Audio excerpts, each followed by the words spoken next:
प्रणाम सद्गुरु। जीवन में हमारी एक जिम्मेदारी है जिसे हम पूरा करने की कोशिश करते हैं। वो है बच्चों का पालन करने की, बच्चों का पालन करने की। लेकिन जब हमें कोई फैसला लेना होता है तो हम दिक्कत में पड़ जाते हैं। हमारे सामने समस्या आ जाती है कि क्या करें या क्या ना करें। क्या आप हमें थोड़ी सलाह दे सकते हैं कि जब हमें बच्चों के बारे में कुछ तय करना हो कि हम कोई फैसला लें या ना लें, तो हमें किन बातों को ध्यान में रखना चाहिए? आप उनके लिए सारे फैसले क्यों ले रहे हैं? यही तो समस्या है। मुझे यकीन है कि मैं फैसला लेने के लिए सही इंसान नहीं हूँ, लेकिन फैसला लेना चाहिए या नहीं, जब हालात ऐसे हों तो मुझे क्या करना चाहिए?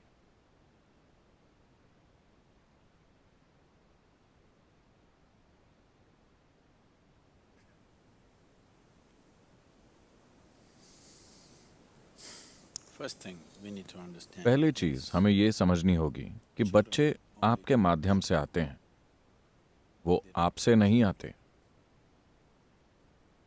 वो आपकी प्रॉपर्टी नहीं है कि आप उन्हें जैसा चाहें वैसा रख सकें। नहीं, वो नहीं है। अगर आप उन्हें अपनी प्रॉपर्टी या अपना फ्यूचर इन्वेस्टमेंट मानते हैं, अगर आप उनके साथ इस तरह पेश आते हैं, तो आप अपमान कर रहे हैं इस सृष्टि का और सृष्टा का भी, और आपको इसकी कीमत चुकानी होगी। वो कीमत या तो ये जीवन के रूप में आएगी या शायद ही आपके बच्चों के रूप में आएगी। हाँ, ये दुर्भाग्य की बात होगी। मैं ये कह रहा हूं, किसी माता पिता के लिए ये बहुत कठोर बात है, लेकिन मैं ऐसा कह रहा हूं क्योंकि एक बच्चे का माता या पिता बनना भी क्रूरता है। बच्चे को इसकी जरूरत नहीं है, लेकिन देखिए, कई तरीकों से आप हर संभव कोशिश कर रहे हैं कि वो आप पर निर्भर रहे। किसी न किसी तरह से आप उसे आजाद करने के बारे में नहीं सोच रहे। तो जैसे ही आप ये काम शुरू करते हैं, आप चाहते हैं कि बच्चे आपसे जुड़ाव महसूस करें, है ना? हालांकि आप खुद भगवत गीता खोलकर पढ़ते हैं और कहते हैं आपको मोह में नहीं पड़ना चाहिए, आपको मोह में नहीं पड़ना चाहिए। आप अपनी पत्नी से कहते हैं देखो मुझसे मोह मत रखो, पर आपके बच्चे, आप उनसे अपना जुड़ाव चाहते हैं। बच्चे पैदा करने का फैसला लेने से पहले आपको इन बातों पर सोचना चाहिए, पर अगर वो हो चुके हैं तो कम से कम अब आपको इसके बारे में ठीक तरीके से, गंभीरता से सोचना चाहिए। एक बात तो यह है कि अगर आप दुनिया के लिए कुछ ऐसा बनाना चाहते हैं जो आपसे बेहतर हो, ये जरूरी है। अगर आप एक बच्चा पैदा करते हैं, वो कम से कम आपसे एक कदम बेहतर होना चाहिए, है ना? अगर वही बकवास दोबारा होने वाली है तो क्या फायदा है? तो अगर आपसे बेहतर कुछ होना है तो पहली और सबसे बुनियादी बात यह है कि आपको 100% ईमानदार होना होगा। भले ही ईमानदार होने में शर्म का सामना करना पड़े, पर आपका 100% ईमानदार होना महत्वपूर्ण है।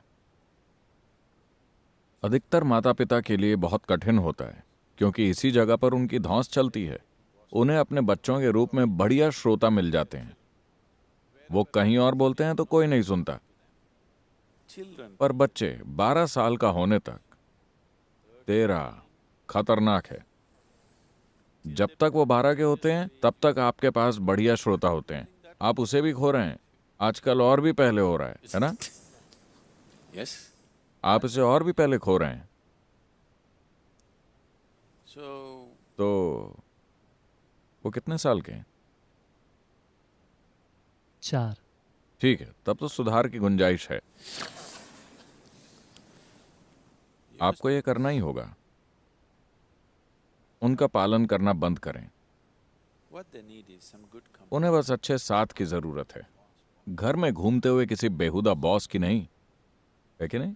जब आप बड़े हो रहे थे, क्या आपको अच्छा लगता था कि कोई आपको ऑर्डर देता रहे? क्या आपको अच्छा लगता था? नहीं। तो उन्हें एक दोस्त की जरूरत है। उन्हें किसी माता या पिता की जरूरत नहीं है। वो काम पहले ही हो चुका है। पिता बनने का या मां बनने का मतलब है उनके शरीर को जन्म देना। वो हो चुका है। अब वो खुद एक जीवन बनने की कोशिश कर रहे हैं। उन्हें जरूरत है एक दोस्त की। आप उनसे केवल इसी मायने में आगे हैं कि आप उनसे कुछ साल पहले यहां आए, बस इसी में आप आगे हैं।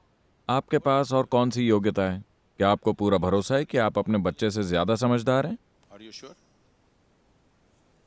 Huh? What? हमें भरोसा है कि हम नहीं हैं। हाँ,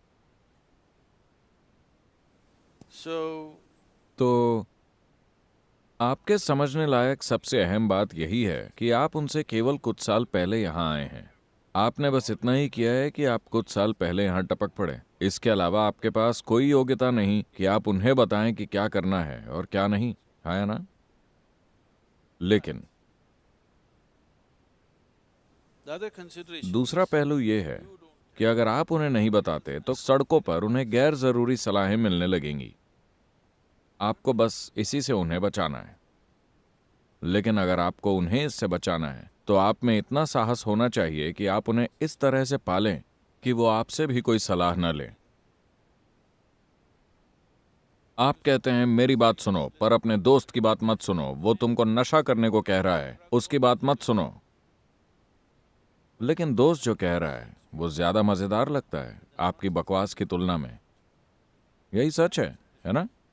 तो ये काम नहीं करने वाला। अगर आप अपने बच्चे को एक जबरदस्त एहसास के साथ बढ़ने देते हैं,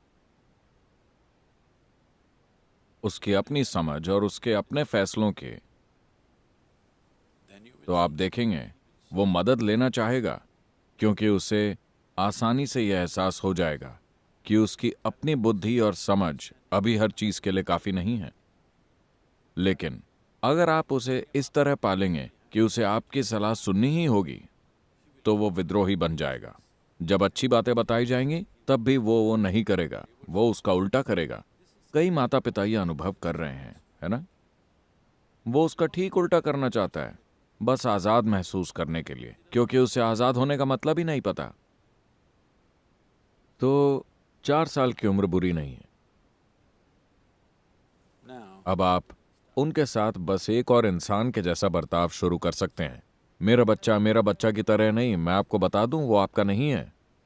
आपने बस शरीर के निर्माण के लिए जेनेटिक तत्व दिया है। आप जीवन नहीं बना सकते। अपने बारे में ऐसे महान विचार न रखें। आप जीवन नहीं बना सकते। आप तो केवल जेनेटिक सामग्री दे रहे हैं एक शरीर के निर्माण के लिए। हाँ, और आपने तो इन चीजों के बारे में सोचा भी नहीं। आप शारीरिक मजबूरियों के चलते कुछ करते हैं और वो पैदा हो जाते हैं।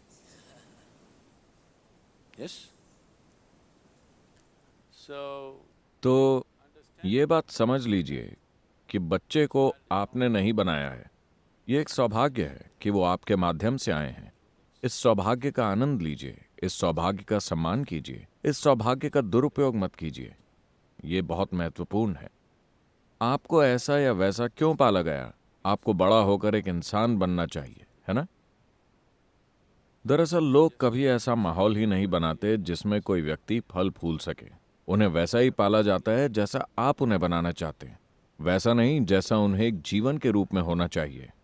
अगर आप उनके दिमाग में कचरा नहीं ठूस रहे हैं, उनके भीतर चीजों को ध्यान से देखने की क्षमता है, and और चीजों को ध्यान से देखने से स्वाभाविक रूप से लाखों सवाल पैदा होते हैं। आप अपनी समझ के अनुसार जितने हो सके उतने सवालों का जवाब दीजिए। आप जो नहीं जानते उन्हें बता दीजिए, मुझे नहीं पता, मैं बस तुमसे कुछ साल पहले ही आ गया। इसका मतलब ये नहीं कि मुझे सब कुछ पता है। अपने बच्चों के सामने स्वीकार करें, दिक्कत क्या है? yes? आपको लगता है कि वो पढ़ नहीं सकते, कि आपकी बातों में सच्चाई नहीं है? आपको लगता है कि वो देख नहीं सकते?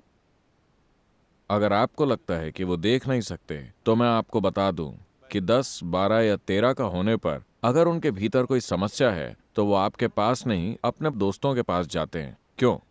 उन्हें लगता है कि दोस्त आपसे कहीं ज्यादा सच्चे हैं, कोई और कारण नहीं है। हाँ या ना? आप ऐसे दिखावा करते हैं मानो आप स्वर्ग से टपके हो। आपकी बकवास कौन सुनना चाहता है? अगर आप 10-12 साल की उम्र तक उन्हें ब्रेन वॉश ना कर दें तो वो नहीं सुनेंगे। कोई भी समझदार इंसान फालतू बातें नहीं सुनेगा, है ना? बचपन से उसी की घुट्टी न पिलाई गई हो तो। So, तो इस सौभाग्य को पूरी सावधानी और सम्मान के साथ संभालिए। इसका दुरुपयोग मत कीजिए।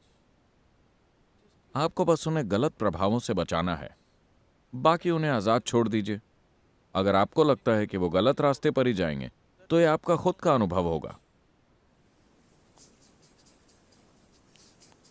आपको खुद पर पूरा भरोसा है, मेरे बच्चे गलती ही करेंगे। Just protect them. बस उन्हें गलत प्रभावों से बचा कर रखें, और साथ ही वो आपके प्रभाव से भी मुक्त होने चाहिए, क्योंकि वो भी एक बुरा प्रभाव है। I'm saying मैं कह रहा हूं कि अगर आप ये दिखा सकें कि जो आप कर रहे हैं वो वास्तव में महत्वपूर्ण है और आप इसमें अपनी जिंदगी लगाने को तैयार हैं, तो आपके बच्चे उसमें अपनी जिंदगी क्यों नहीं लगाएंगे? अगर आप ऐसा समर्पण नहीं दिखाते, अगर आप जीवन के साथ वैसा जुड़ाव नहीं दिखाते और आप उनसे कुछ महान बनने की उम्मीद रखते हैं, नहीं, ऐसा नहीं होगा। और वो आपकी बकवास नहीं सुनते, वो देख रहे हैं कि आप क्या करते हैं और आप क्या हैं, है ना? तो अगर आप बच्चों को बड़ा बनाना चाहते हैं तो पहले खुद को बड़ा कीजिए। बच्चों की चिंता मत कीजिए, बस खुद को एक शानदार इंसान में विकसित कर लीजिए। अगर आप ऐसा करते हैं तो उनके साथ भी वही होगा। ये गलत नहीं हो सकता, लेकिन इसकी कोई गारंटी नहीं है। there's no guarantee. जीवन के हर पहलू की तरह इसकी भी कोई गारंटी नहीं है, क्योंकि सड़क पर कोई और ज्यादा शक्तिशाली प्रभाव मौजूद हो सकता है। Isn't it?